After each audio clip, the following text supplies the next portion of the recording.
Welcome back everyone to LBS Response to episode number 84. So yes, welcome back everyone to another episode of the Q&A series I do here on my channel. I've been doing it for over 3 years now, and basically I take every single week about 10 of your guys' questions. They can involve LEGO, Star Wars, or really anything in my personal life, and I'll go ahead and answer them in a video like this. So if your question is not answered in today's video, be sure to leave it down below in the comments for next week, and more than likely, it might get answered. So without further ado guys, let's get into the first question. Alright, so starting off, guys, with Bricks Darklighter, which I love the name, man. That's very humorous. He says, when you select sets to part out, how do you do it? Is it just ones with good part out value, or do you do random stuff on sale? Then he just kind of gives a bunch of examples. So, very good question, man. Something that I don't think I've really ever answered. And, yeah, so basically, bottom line of it, really any LEGO set that is more than 50% off. If it's 50% off or more, I will pretty much go ahead and buy it off the bat. There's very few exceptions. Some of the classic sets, some creator sets, some city sets. There are very few, other sets, maybe a couple friend sets here and there, but for the most part, basically any of the main themes, if we're talking Speed Champion, Star Wars, Marvel, DC, Ninjago, even like Monkey Kid, everything like that, as long as it has minifigures at least, if it has minifigures in there, I will basically buy it at 50% off or more, and at that point, I'll, decide to either part it out, possibly invest in it, maybe build a copy here and there, or worst comes to worst, I'll just return it if I find out, maybe within a week, it's like, hey, I should put my money elsewhere. I'll just go ahead and return that set, and it's no big deal. I know some people always say to me, how do you return clearance to Walmart? It doesn't work for some people, but I've personally never had a problem. Like, I return stuff to my 2 local Walmarts, and it actually even works in the fact of, I go to probably 100 different Walmarts, yearly, within probably like 5-hour radius of me, and even if I buy a set from a Walmart that's like 3 hours away from me, if I come back, say 5 days later, and I'm like, all right, look, I really probably don't need these 3 friend sets, I got for half off. I can just take the receipt, go to my local Walmart, and just return it and get my full money back. And I've been doing that for literally like 7 years. So for the most part, I'll pretty much buy everything that's on sale, and I'll kind of think about it within a week or two. If there's other stuff I should be putting my money into, of course I'm not made out of money, so I kind of have to at some point, decide, where's my money, better worth at. But for the most part, I always try to get sets that part out for at least 2.75x. 2.5x, I guess, if you want to just kind of round it down to a whole number. 2.5x is kind of my sweet spot. Anything below 2x is just not worth it at all. Anything that's even like a little over 2x, just not really worth it, because again, I like to usually run at least a 10% sale, if not 15 to 20% off sale in my store. I kind of just like running it that way. So, if I want to take into account, of course, if I run that 10% off sale, if I run something even a little bit above a 2x, it's going to eventually go below 2x because, of course, I'm running that sale. So, there's that, pretty much, the answer to that. Not really too much thought goes into it. Of course, I'm always looking for new inventory, and whenever I find a sale, it's not every single day I find a good sale, so I like to always buy it at the start and, kind of think about it later. Alright, moving on to Gary right here. He says, which minifigure do you think will be worth more in 5 years? The Cad Bane from the Justifier or the Grand Inquisitor from the Scythe? So, I think a very easy answer to that would be the Cad Bane, for 2 reasons. First off the bat, the Cad Bane comes in a $160 set compared to a $100 set, so already just barrier to entry, there's going to be a lot less people, getting the Cad Bane compared to the Inquisitor, in a set that they normally get. And, another thing to look at, even current market price, the Cad Bane is like a $50 to $60 minifigure, and the Grand Inquisitor is down to about $20 to $25. So even current market, if you just take that and say project it into the next 2, 3, 4 years, Cad Bane will always be almost probably double the value of Grand Inquisitor. Granted, there's older versions of both of them, so neither of them will ever, I feel like, get up into like the multi-hundreds. I think pretty much neither of them will ever even cross 100. I don't even think Cad Bane will be able to go up to 100, even though it's a very good looking minifigure. But I personally think Cad Bane, for those 2 reasons, and even the fact of right now on the market, subjectively there's a lot more people, Star Wars fans that are getting the Scythe because 2 reasons. It's a great set and a great value. And, for the Cad Bane, even right now in the market, a lot of people are just looking to spend, 50 to 60 bucks on it separately. So I think always the Cad Bane will be a little bit more desirable as an individual minifigure, because I feel like a lot of people will just pick up the entire set and get all of the Inquisitors for that great value at $100. So there's my answer to that, and there's my quick thoughts. Alright, next up, guys, we got Zjoel Smolders. He says, do you think LEGO will ever get back into molding animals like the Rancor, Tauntaun, etc., but for new things like a Bantha and Blurg, or do you think they will continue the brick-built way, like we saw in the UCS Razor Crest? So, I think, personally, I would love if they got back to molds. I think everyone would. But I think, I just did a little bit of research, but, correct me if I'm wrong, but I think the last time they included a molded animal was it not 2016, in the UCS Hoth, with the Tauntaun, which was already an existing mold? Am I wrong with that? Have they released a different molded animal since then? Because I know, they did the Rathtars brick built. They've done the Blurg, of course. They did the little Tauntaun and the Microfighters. I might have missed one. I don't know. For 6 years, that seems kind of long. But if that is the case, I think that's a pretty telltale sign that LEGO has no intentions on making another molded animal. Because 6 years is a long time to begin with. Let alone even then the Tauntaun was just an already existing mold. And I think before then, was it not the Mos Eisley Cantina from 2014, I believe, with the Dewback, and then the Rancor, of course, the year before? So my honest answer to that, I think it just comes down to a cost efficiency thing. Of course, as much as we love to, get molded animals, we would probably pay a little bit extra to get a molded animal. In their mind, they're probably saving at least half the money by just taking a big mold of, say, a Rancor, and maybe just turning that into maybe 50, 60, 70 different pieces that cost them like a penny a piece compared to a big mold that, again, I don't know for sure, but I would assume it probably costs more than 70 cents. So I think it all comes down to a cost efficiency thing for them, which kind of sucks. They're kind of skimping out on us, but nonetheless, I personally don't see it as much as I would love it though. All right, next up, guys, we got Sudden Brick Productions right here. He says, what do you think the best way to army build clones and droids will be in 2023? So I think right off the bat, of course, the Clone Battle Pack, the new $20 one, will be the cheapest and the easiest way to just build up just clones as is, if you don't really care what they are. Kind of sucks because going into 2023 with that 501st Specialist Battle Pack, like I've said before, it's all subjective. Everyone kind of has their own opinion. If you want just one pack of those and only have, 2 heavy troopers and 1 commander, 1 sniper in your army, or if you want to go, and get 25 of those battle packs and have 100 of them, you know what I mean? So I think it's all kind of subjective, but I think as is, of course, when that battle pack comes out for 20 bucks, get it on 20% off sale on Amazon or Walmart for $16. You'll possibly get better deals on it. You'll get it for 12, 13, 14 bucks. Getting 4 clone troopers for roughly $3 to $4 each. That's basically going to be unbeatable at that time. So just pure value-wise, the new Clone Battle Pack for that. And, droids, that kind of sucks because LEGO has not made a Super Battle droid since 2015. LEGO has not made, Commando droids,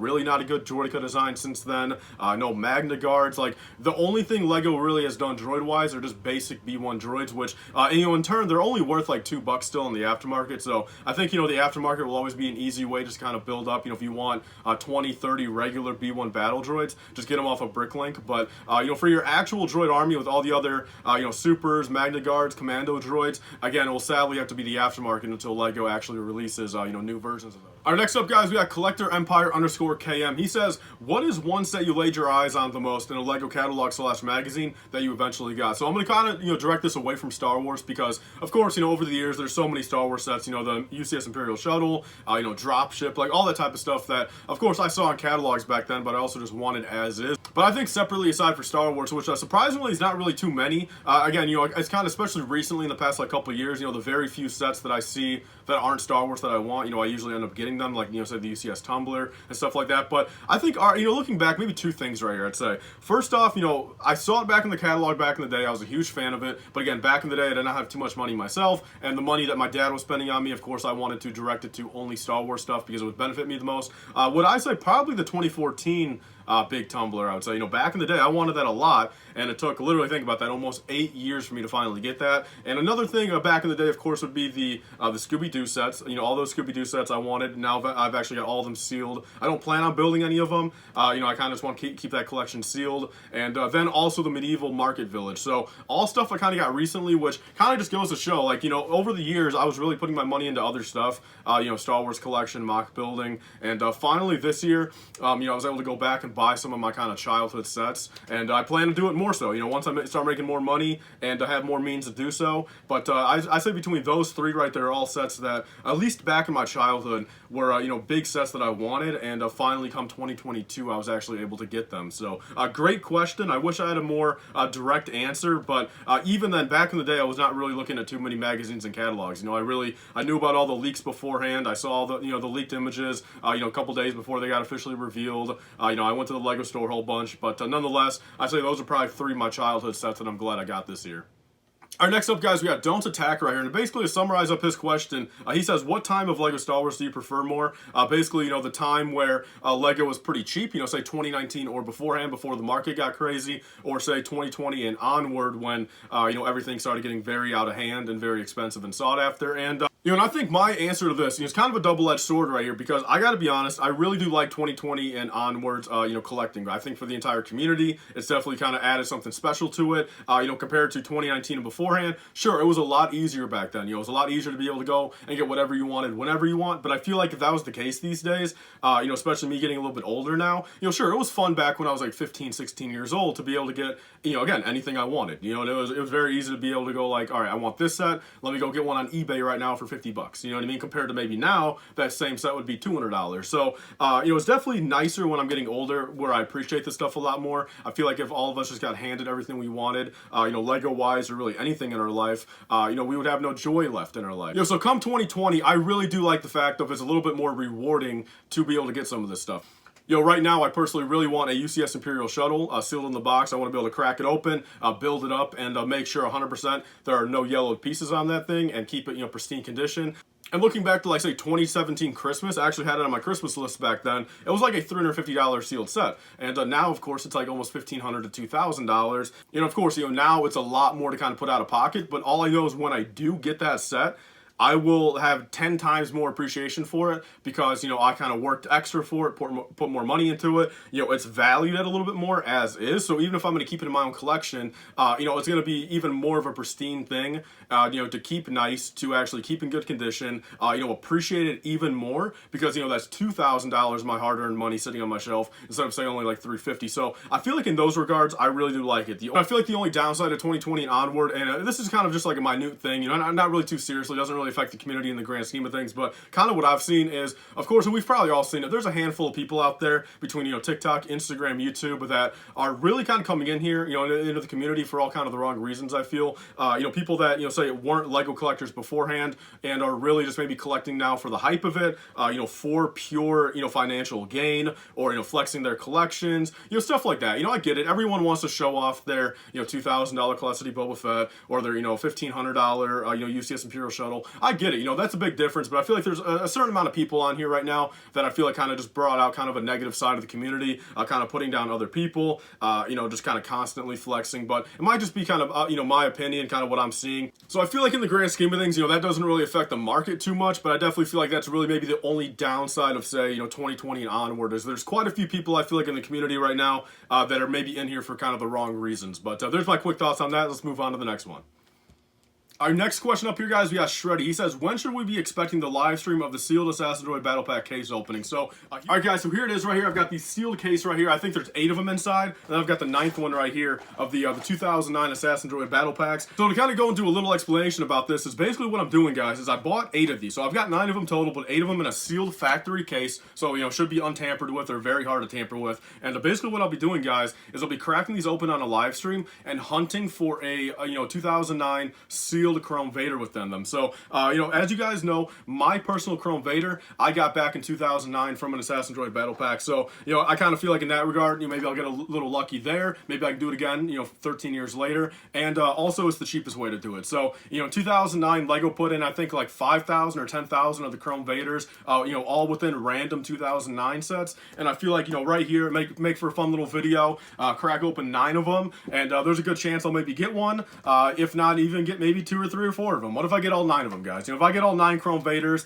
I'll mark my words. If I get 9 Chrome Vaders, I'll give away one of them on live stream. So there's that. But to basically answer the question, guys, when to expect it, I'm looking at my calendar right here. November 12th is going to be the latest. November 11th or November 12th at night, probably about 7 p.m. my time. So 8 p.m. Eastern and 5 p.m. California time. Either November 11th or 12th. Because since before I do this, I really want to be able to get into the live stream, game a little bit. Do another 1 or 2 and build other stuff just to kind of get a feel for it, kind of meet a lot of you guys. We've got a lot of new people on the channel, so mark my words though, November 11th or 12th will be the case, and I'll have 2 other live streams building up to that. So there's the answer to that, and I hope to see you guys all there. Should be a really fun time, and very nerve-wracking since I could potentially pull out legitimately like $4,000 to $5,000 worth of Chrome Vaders, and I only paid like $200 for all those boxes. So yeah, stay tuned for that, guys. I can't wait for it. All right, guys, next up we got Javier Robles. He says, question, love your videos, bro. Thank you so much. I appreciate it. He says, if you were to design a master builder series for a Star Wars, besides the ones that already exist, what would it be? So, yes, quick answer to that and very easy answer for me would be an episode 2 Geonosis Arena. So, I would pay personally probably up to I would probably pay honestly like $700 for it. But, realistically say, maybe $350, $400 for one. Piece count, whatever, kind of subjective as long as they do it right. I want all 3 of the animals. I want, half stage of the arena. I want the area where Count Dooku is sitting out of. I want, the 3 poles with, Padme, Kenobi, and Anakin. I want some Geonosis, carts going around them. Again, I want the animals, maybe possibly a couple of droids. And nonetheless, I think there'll be a very nice little facade, where you can actually have your action going on in the middle. So I would design that in a heartbeat. I'll throw up a picture, of course. I think we all pretty much know what the Geonosis Arena looks like. But yeah, I would design that, and I would literally be there day one. So next up, guys, we got Sussy Husty, and they say, do you think Clone Wars sets will return? So without going on a big tangent about this topic, because I really strongly feel like they will return to some degree. So in the short term, I really do feel like we will get some Clone Wars sets again, at some point, whether they're remakes of originals or, brand new Clone Wars sets. There's really not too many I feel like LEGO can do. They really knocked it out of the park back in 2008 to 2014, with basically all the vehicles they could do and basically every minifigure. But I feel like they will return to a degree. I feel like the biggest thing, though, is they will never have the animated style faces again. So, the specialness of all the, say, again, 2008 through like 2014 Clone Wars sets will always be special because that will be like the real true era of animated Clone Wars LEGO sets. I feel like nowadays, of course, we can get a remake of, say, the Solar Sailor or the T6 Jedi Shuttle, which, of course, are Clone Wars-based sets, even though, again, those will probably be branded underneath, Tales of the Jedi now, but it's still an animated series. Short term, yes, I think we'll see plenty of the Clone Wars vehicles return in future sets, but the biggest difference about them is they will kind of just be branded as a regular,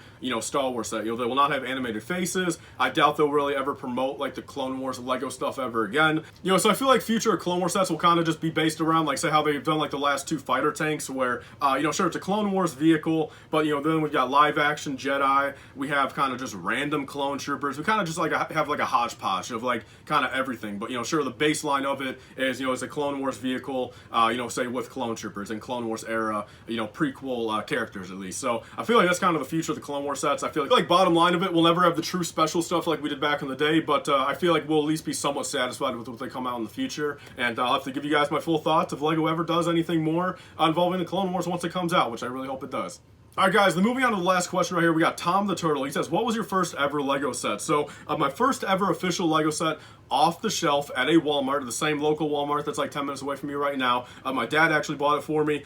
It was either, this is the only thing that kind of gets a little hairy for me. It was definitely the 2008 Clone Wars Anakin's Jedi Starfighter. That was guaranteed, but in the same transaction, it was either an Assassin Droid Battle Pack or a Clone Walker Battle Pack. I can't fully remember which one of those was first, but it was within the same transaction. We bought both of those at the same time. Then of course within the next like week or two, we went back, we bought more of the battle packs, we bought the Hailfire droid. I guess what I like to classify as my first set, because I know for a fact I bought it on that day, was the 2008 Anakin's Jedi Starfighter. And another cool fact about it was actually the one I bought, which I still have the box for, was actually the older box style. It was the 2007 Darth Vader box style, because basically for the initial Clone Wars sets, they some of those like the Hailfire droid and this one for sure, they basically have 2 different box arts. They have the 2008 box art and the 2007 box art for them. So, for the one I actually bought was the 2007 box art on a 2008 set. So, and also same with the Hailfire droid that I bought. The Hailfire droid, I bought that like a week later, and it was also in the 2007 box art with, Vader in the corner. So, there's that, guys. There's the last question. Let's close off the video.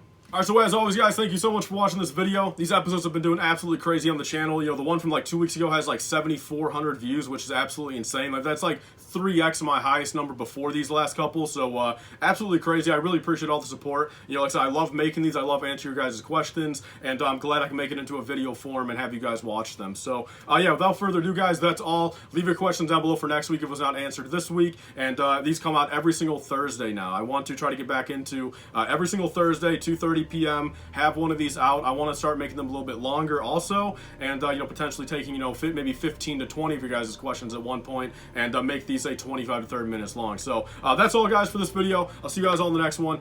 Be sure to like, comment, and subscribe. Stay tuned for you guys later. Bye, guys, and stay safe.